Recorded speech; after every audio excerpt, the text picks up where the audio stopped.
Quanto mais passa o tempo com a evolução das tecnologias, o acesso à informação fica mais presente na vida das pessoas e com isso se estabelece uma maior possibilidade das pessoas poderem dar suas opiniões, fazer suas críticas, dar seu ponto de vista, enfim. Mas com isso eu entendo que as pessoas deveriam compreender a diversidade humana e que cada indivíduo tem uma forma de ver, pensar, agir, reagir a determinadas informações ou situações. O que não acontece. O que se vê é a intolerância, o preconceito, a ironia, as disseminações de raiva.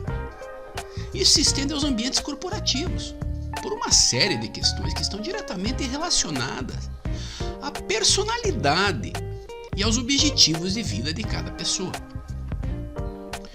Meu nome é Marcelo, sou técnico em segurança do trabalho, gestor ambiental e especialista em engenharia de produção. E é sobre as relações sociais, esse assunto tão importante que quero discorrer essa conversa. E como a minha profissão exige que me relacione com muitas pessoas, consegui nesses anos de profissão observar e entender um pouco do comportamento humano, de uma maneira mais prática eu diria. Mas vamos lá. O ser humano é um ser gregário, um ser que prefere viver em grupo. Um ser social, isso já faz parte da nossa natureza, da natureza humana, a socialização. Existe uma necessidade intrínseca no ser humano de viver em grupo, inclusive para a sua própria saúde emocional. Viver sozinho não é salutar para ninguém. Não é salutar uma pessoa viver isolada. Não faz bem para a saúde. E como disse, é da nossa natureza viver em grupo. Haja visto que, naturalmente, nós formamos famílias. Fazemos amizade que em muitos grupos perduram a vida toda. Porém, nem sempre a boa vivência impera nesses grupos, nem sempre o comportamento alheio é adequado, ao menos aos nossos olhos. Já parou para pensar que, às vezes, as ações, opiniões, comentários de outras pessoas, inclusive próximas, nos deixam irritados? Imagine o que acontece quando envolvem pessoas que não conhecemos ou não temos a mínima afinidade. É só ler os comentários nas redes sociais, por exemplo. Pessoas exteriorizando suas opiniões, dando seu ponto de vista. E quando discordam dos nossos posicionamentos, nossos pensamentos, sentimos antipatia por aquela ou por aquele cidadão que muitas vezes nem conhecemos e já tiramos nossas conclusões sobre seus predicados morais e éticos.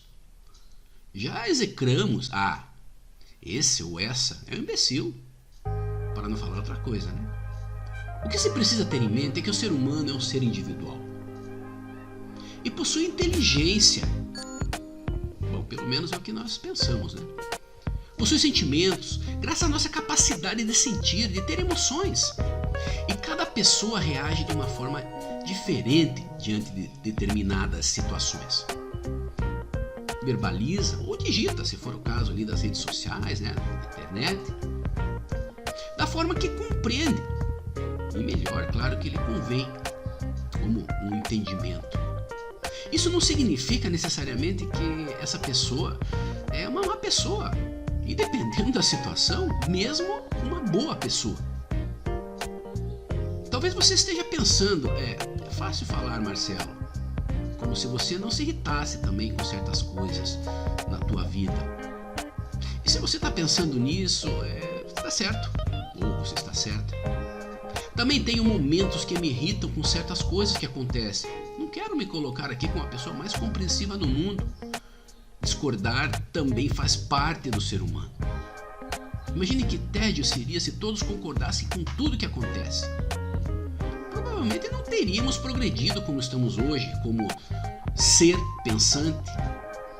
Muitas tecnologias, as leis, as normas, não existiriam se não houvesse o senso crítico.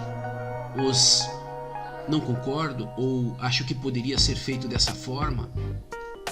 Será que assim não seria mais interessante? Enfim, essa troca de informações positivas. Mas o que se precisa exercitar é o respeito. Respeito às diversidades das opiniões alheias, por mais que na sua visão não seja a correta. Não estou dizendo que devemos aceitar tudo o que dizem. Inclusive, eu sou a favor do debate, da discussão, mas com respeito. Como diz, cada um tem uma forma de ver as coisas.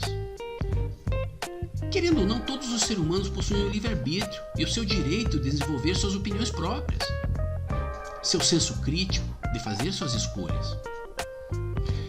Por exemplo, o que eu tento fazer? Concordo que às vezes é difícil, mas eu tento me policiar para não criticar todo mundo a toda hora. Não ser chato, aquele cara que não concorda com nada, que é sempre do contra. Mas confesso, às vezes também perco a paciência, mas isso é normal. O que importa é o respeito, a política de boa vizinhança, eu diria. E reforço, não precisa ser passivo. Tenho minhas opiniões. E quando necessário, sim, eu argumento. Em algumas vezes, os nossos relacionamentos, muitas situações podem nos afetar de maneira negativa. Nem sempre concordamos com atitudes, palavras, ações de outras pessoas, mesmo que sejam da nossa própria família. E reitero, isso acontece porque apesar de termos a necessidade de viver em grupo, somos seres individuais, possuímos modos diferentes de pensar e de entender as coisas. Absorvemos ideias de maneiras diferentes. Muitas vezes essas situações, sim, em função dessa absorção de ideias de formas diferentes, geram conflitos. O que define o tipo de interação que se estabelece entre as pessoas é o fator de personalidade. São características individuais de cada pessoa, que irá determinar como ela se relacionará com uma outra ou com um grupo de pessoas. E como cada pessoa tem uma personalidade diferente, considerando muitas variáveis como determinados níveis culturais, valores morais e éticos, pensamentos, objetivos, os conflitos de ideias acontecem todo o tempo. Muitos desses valores se desenvolvem de acordo com o ambiente em que somos educados e nas perspectivas do que buscamos como meta de vida. Cada um tem o seu objetivo. Eu sei, ouvindo tudo isso, talvez você deve estar pensando como é complicado se relacionar com pessoas todo o tempo, com seus diferentes perfis de personalidade inclusive, e que com certeza divergem dos seus. Sim, é complicado. São os desafios da vida moderna. Nos traz a necessidade de nos melhorarmos em relação à forma com que nos relacionamos, independente do ambiente que estamos incluídos, que estamos inseridos. Na verdade, a palavra é evoluir para atingirmos o nosso objetivo, uma melhora pessoal.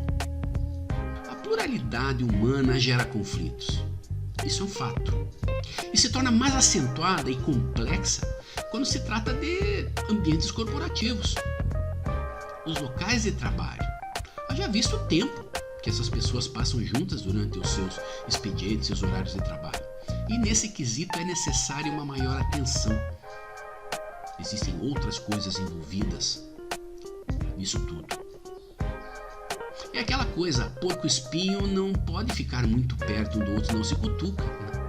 Sendo assim, então as relações interpessoais, quando positivas, podem manter um equilíbrio das diferentes personalidades, dos diferentes interesses e opiniões existentes naquele ambiente, reduzindo e muitos conflitos de ideia. O relacionamento interpessoal surge com a interação de uma ou mais pessoas em um mesmo meio, seja ele familiar, profissional ou social. E são essas relações que nos dão a ideia de como as pessoas interagem entre si, como também podem mensurar a qualidade desses vínculos. Isso observando, essas relações. As relações positivas, quando não inerentes a um determinado indivíduo, sim, cabe aqui salientar que existem pessoas que já possuem essas qualidades de forma natural, já é dela. Mas na falta destas, devem ser praticadas. com certeza, com as novas políticas de gestão das organizações, as organizações modernas, as políticas, as relações interpessoais são imperativas para o sucesso de um colaborador em uma determinada empresa. Sendo a interação entre as pessoas, entre os times, um fator primordial para o alinhamento estratégico dessas empresas, como também o sucesso de toda a engrenagem operacional e organizacional. Mas quando essas interações não vão bem, podem influenciar diretamente nos processos. Lembremos sempre que as empresas são compostas por um conjunto de pessoas e que essas pessoas precisam se relacionar. E precisam se relacionar bem para que a coisa funcione bem. Entram aqui os chamados soft skills, ou seja, são as habilidades comportamentais, gerenciar, saber trabalhar, atingir metas e os seus objetivos, solucionar problemas e principalmente manter as relações sociais, que já comprovadamente refletem diretamente na produtividade de uma empresa. O que, na minha opinião, justifica, pois um ambiente harmonioso nos faz dar o melhor de nós. É gostoso trabalhar num ambiente que tem harmonia, que tem parceria. Colocando o conceito de forma individual, as relações interpessoais favorecem a evolução pessoal e moral de cada equipe. Isso significa que as pessoas que praticam esses comportamentos podem contribuir coletivamente em projetos e de maneira mais harmoniosa, como eu já comentei. Os recursos humanos e os setores de gestão de pessoas podem ser atores fundamentais para o gerenciamento dessas relações, objetivando o alinhamento desses objetivos. Quando pensamos em ambientes de trabalho e educação, inclusive a educação, a empatia entre os colaboradores facilita o desenvolvimento de um projeto, aumentando a produtividade e reduzindo, claro, os conflitos internos. Sim, porque conflitos de ideias sempre vão existir. O que nós precisamos é gerenciá-los de maneira mais responsável. Bom senso. Quanto maior a empresa, maiores são os desafios para a gestão de pessoas, equipes ou departamentos, setores. Os problemas mais comuns são as dificuldades de comunicação, falta de afinidade com certos valores morais de cada indivíduo, desrespeito e descaso às regras básicas de boa vivência, competição, claro, por que não? Por promoções e poder, e assim vai. E esses problemas podem e vão tornar um ambiente instável. Alguns fatores são determinantes para o desenvolvimento profissional e que podem gerar grandes conflitos interpessoais. Falta de objetivo pessoal, pessoas com dificuldade de estabelecer prioridades, pessoas que têm dificuldade de ouvir, falta de inteligência emocional. O que é inteligência emocional? Dificuldade de controlar suas emoções, pessoas com personalidades explosivas. Em suma, os relacionamentos interpessoais são construtivos, colaborativos e são permeados pela construção de laços de amizade e afeto, proporcionando uma interação e a formação de um time coeso. Para tal, cabe comentar que as organizações estão incansavelmente em busca de ferramentas e testes para avaliação desses perfis. Perfis de candidatos para poderem ocupar os cargos necessários. Com isso, entende-se que a procura vai além das competências técnicas. Isso já não está sendo tão importante. Os chamados hard skills, que basicamente são as suas habilidades adquiridas na sua formação, na sua habilitação ou qualificação, que outrora era um fator determinante para definir se eu contrato ou não determinado trabalhador. Mas que com a evolução da cultura corporativa, foi entendido que um bom profissional vai além de apenas saber fazer um determinado trabalho.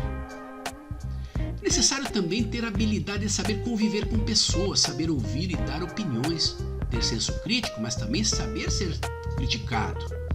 Claro que construtivamente. As empresas modernas com visão estratégica entenderam que ter habilidade técnica não é imperativo. Isso pode se aprender. mas que as habilidades ou competências socioemocionais são inerentes a cada indivíduo e são expressas por meio de padrões de comportamento, de preferência de boa vivência. Alguns padrões positivos que podem corroborar para a excelência profissional, os soft skills, que se você possui, você pode trabalhar, né, para desenvolvê-lo ainda mais e que podem funcionar como um fator para a tomada de decisão por parte de muitos recrutadores. Por exemplo, o autoconhecimento, se conhecer, como você se relaciona com as pessoas, uma reflexão, é necessário uma reflexão sobre isso. Ser proativo, ter iniciativa, buscar soluções, não esperar alguém fazer por você. Faça. Não faça só o necessário. Faça mais. Ética. A ética é pautada numa palavra que eu já falei durante a nossa conversa, que é o respeito. Uma pessoa ética não denigra a imagem de um outro colega. Não diz que fez o que o outro colega fez. E assim por diante. Ser empático, se colocar no lugar de outras pessoas que possuem algumas dificuldades para determinadas tarefas e entender dessa dificuldade, por exemplo. E essa empatia nos traz mais uma palavra, a solidariedade. Ser solidário com as pessoas. E o espírito de família? Que basicamente é você entender que você passa o maior tempo do dia próximo aos seus colegas e que é necessário uma vivência com harmonia, paz, alegria. Entenda que todos ali estão em busca do mesmo: sucesso profissional e sua independência financeira, claro. Se você considerar, isso é um direito constitucional, a busca da sua melhoria. Melhoria do quê? Da condição social. Se eu não me engano, está no artigo 7 da Constituição Federal. E para isso é preciso trabalhar e viver em grupo. Inclusive com pessoas que você não tem muita afinidade, faz parte. E o espírito de família, ele acaba nos remetendo ao amor ao trabalho. Exercer a sua função com alegria, com boa vontade, objetivando o cumprimento das tarefas com sucesso. Ter senso de argumentação. Nos traz aquela famosa palavrinha, crítica construtiva. Se não possui, desenvolva. Então, trazemos aqui novamente o respeito, a palavra respeito. Ser simples, não queira ser o centro das atenções de um time. Seja prático, seja autêntico. Não floreie demais nas suas exposições. E nem imponha suas tomadas de decisões. Divida tudo com o teu time, antes de qualquer batida de martelo. Minha mensagem aqui nessa conversa é que você faça uma reflexão sobre quais os pontos positivos mencionados você se enquadra. Inclusive, pontue os negativos. E se houverem pontos negativos, exercite as suas emoções. Releve algumas coisas. E se não for possível, argumente de maneira responsável, respeitosa. Tenha certeza que o seu desenvolvimento profissional vai alcançar patamares muito mais altos do que você imagina ou almeja. Claro que mudar não é fácil. Sair da zona de conforto é complicado, mas é necessário para a busca do seu espaço na sociedade. Um ambiente estável. Fica a dica. Pois bem, finalizamos aqui mais uma conversa no nosso CasseCast. Espero que você tenha gostado desse tema, que ele seja útil para você refletir. E talvez você pergunte o que isso tem a ver com segurança, já que é, né, o foco do nosso CasseCast. E sim, claro, tem a ver com segurança. Afinal, saúde e segurança no trabalho não se trata somente de acidentes e doenças físicas, mas também o estado emocional dos colaboradores das empresas. Um ambiente emocionalmente salutar ajuda muito a tornar um ambiente físico mais seguro. Finalizo aqui então o nosso CassiCast. Desejo a você um forte abraço e lembre-se, quem conversa aprende.